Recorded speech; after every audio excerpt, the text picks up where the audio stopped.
Hello everyone and welcome back to Let's Play Megaman X7. In the last one we took out our 7th Maverick, and now it's time for us to go after our final one in the tunnel base.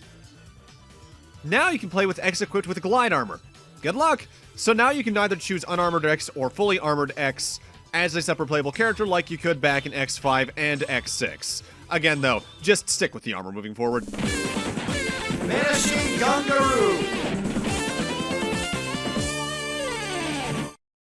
Ultimately, it's just going to end up better for your survivability in this game, and since there's no bonus for going into a certain stage as unarmored X, you don't have to worry.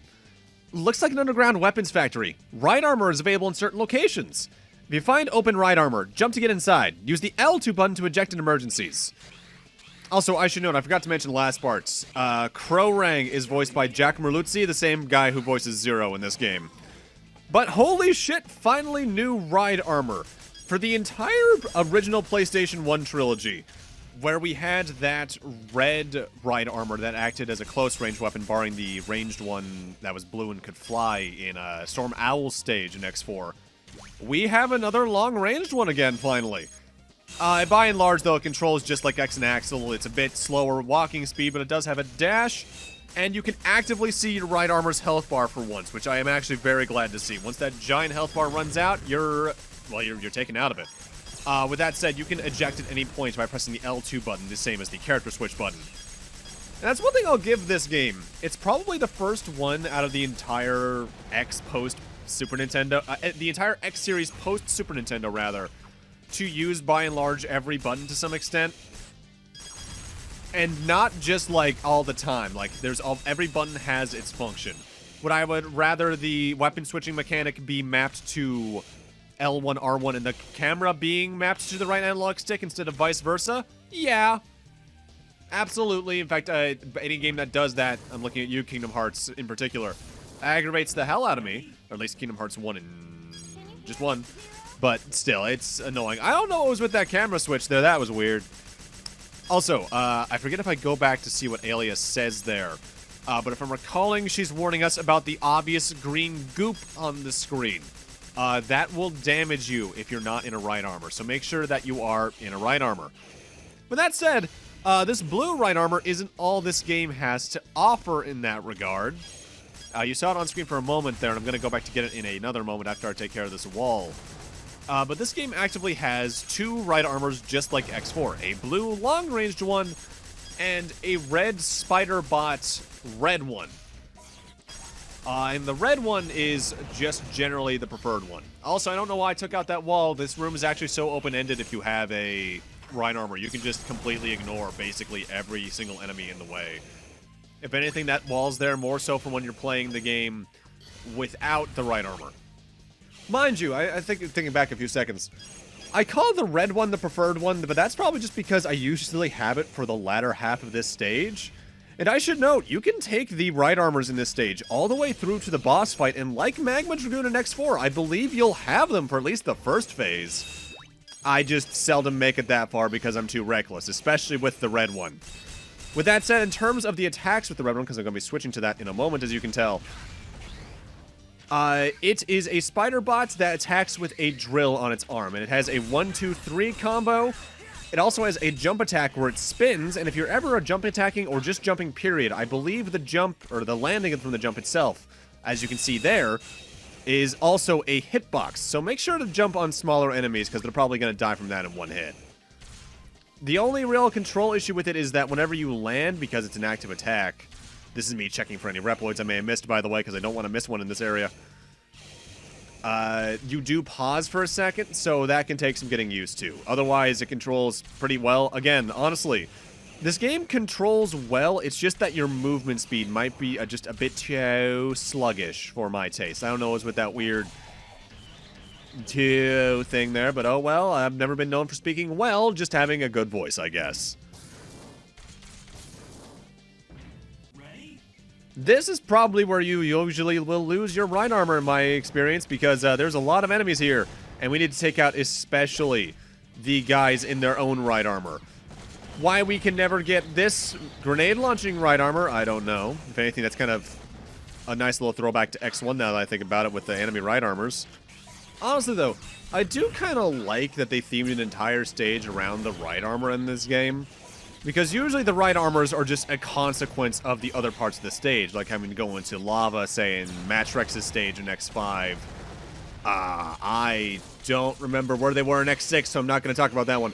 X4 Magma Dragoon stage, you can take it into the boss fight, but otherwise it was there to deal with other ride armors usually. The fact that this stage is entirely themed around it, I honestly find kind of unique, and I gotta give the game props for that. Not too many things in this game I feel are more, not unique, but at least seldom done in X series. I like how they handle it here. I also like how X8 handles it now that I think about it. With that said, now we're moving on to the final section of Gungaroo's stage. And it's a giant open area. What you need to do here, well, I guess Alien will explain it. We're picking up lots of ride armor. You'll just have to face them head on. There's no other way in. Alright, so the base way I can explain this, it's an enemy rush. Similarly to when we had to collect the target and bombs in Bride Borsky's stage, there are several of those green ride armors throughout this area. I think 15 to 20 spawn, and we need to just kill them all.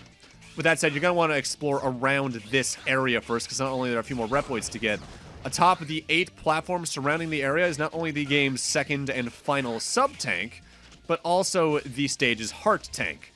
So make sure to grab that with whoever needs to grab that, really. When it comes to taking out the ride armors, you can either use your own ride armor.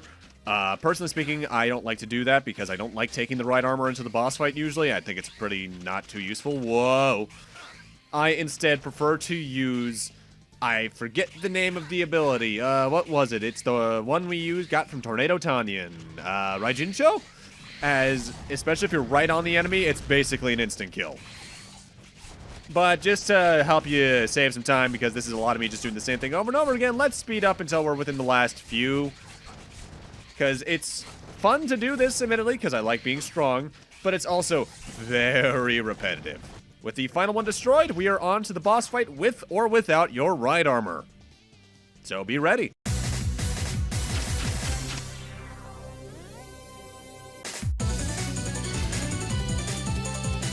Blonde hair and a saber?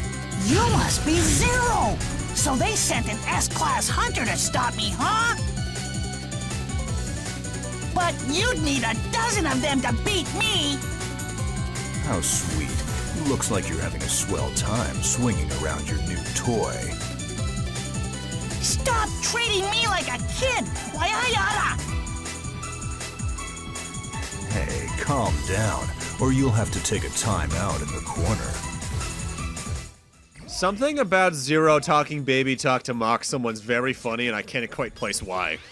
Either way, Vanishing Gungaroo is completely voiced by Lynn Hart, that is the same voice actress as Axel, but is a bit of a unique boss fight in that it's a two-phase Maverick that's not like the final boss or High Max. Since starting off, Gungaroo is in a ride armor. Kangaroo themed, all it can do is try to punch you, try to jump on you, or fire these explosion walls at you, which as long as you stay far away and rotate around, doesn't have much of a chance.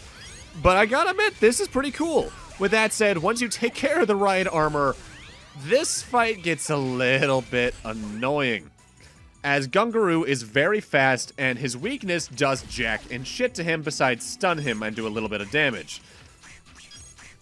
He's going to be jumping all over the place, but when he's not doing that, he's going to try to jump into the wall and do a triangle kick into you, which moves very fast unless you're moving directly away from him. He can do a 1-2-3 hit combo, which I think ends with like an uppercut. He can, I think, flick his tail behind him and do a giant energy wave that can block attacks, but I seldom see him do that. And when he goes into his second phase into half health rather, not half health, he'll do the exact same weird exploding shield attack that the ride armor did. Only I think it's smaller and moves a little bit faster, maybe? Otherwise, I think the only other thing Gungaroo can do besides be annoying is just a simple dash punch. One of the harder bosses well, actually, no, not with or without his weakness, because his weakness is useless. Just one of the harder bosses because it's kind of hard to avoid his triangle kicks from time to time. And because he's constantly jumping, it's very easy to miss him even with the charge attacks little homing beacons that you get if the main charge hits.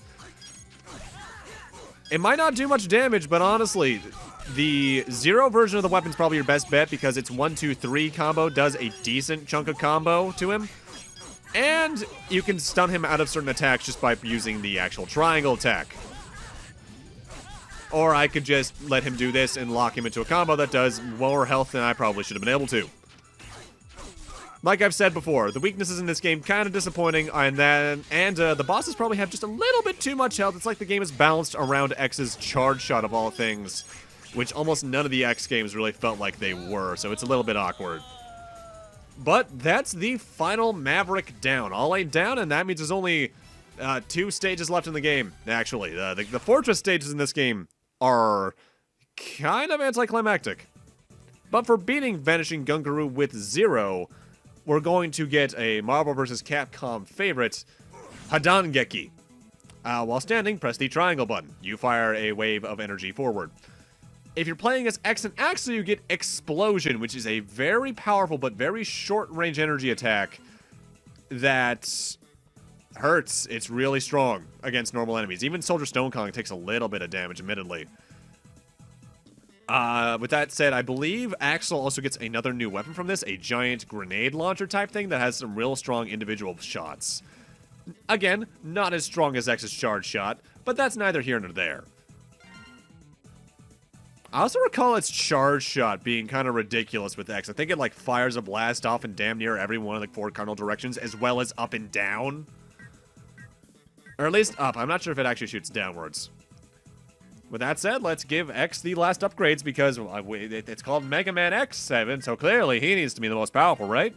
And let's head into this part's cutscene. Which I can't remember which one it is because honestly, I lose track of them because some of them are very samey.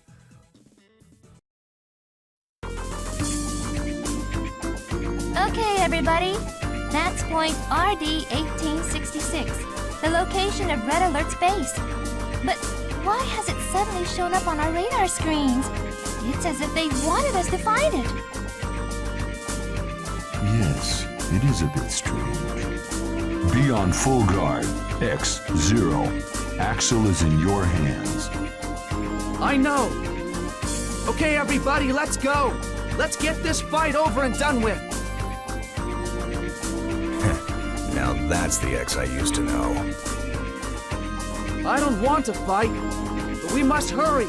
I can't allow them to claim any more victims. Got it. You do as you please. Let's get moving. Ready, Axel?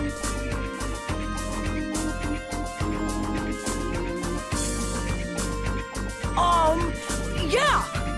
Just hold out a little more, Red. I'll be there to put an end to this. I love that camera pan because it's as if the game goes, oh, right, Axel exists.